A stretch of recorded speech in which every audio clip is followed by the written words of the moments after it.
Alright guys, here's what we're going to do on this page of the notes. We're going to get a little bit more practice finding inverse matrices, so let's just jump right into it. I give you this matrix B and I ask you to find the inverse if it exists. Well, here's what you hopefully remember from the previous page of the notes. In order to find the inverse, which is B to the negative first power, I have to divide 1 divided by its determinant.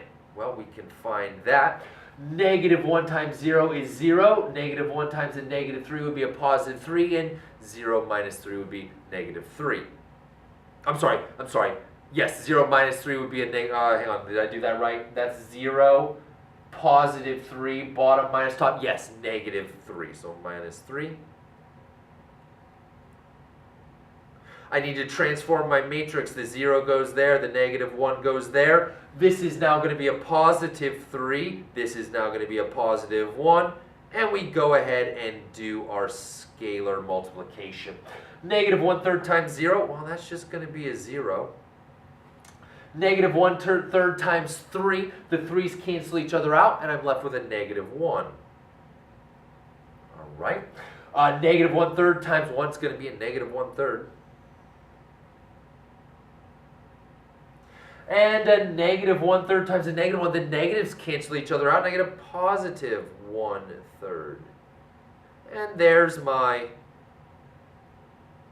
inverse matrix. Let's try the last one.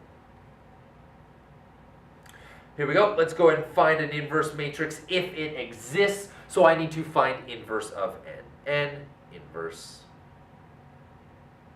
Well, it's going to be 1 over the determinant. Let's figure out what that is. It's going to be a 6. And 6 minus 6 is 0. I can actually stop right there because we remember that you are not allowed to divide by 0, right? Division by 0 is undefined, which means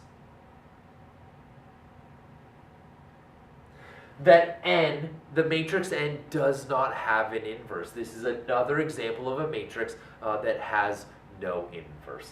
Guys, hopefully you feel comfortable now finding inverses of matrices. What we're going to do on the next couple of pages of notes is take a look at matrix equations and how we can use those to solve a system of equations. We're really excited to show you how it works, so head on over to the next page of the notes. I'll meet you guys there.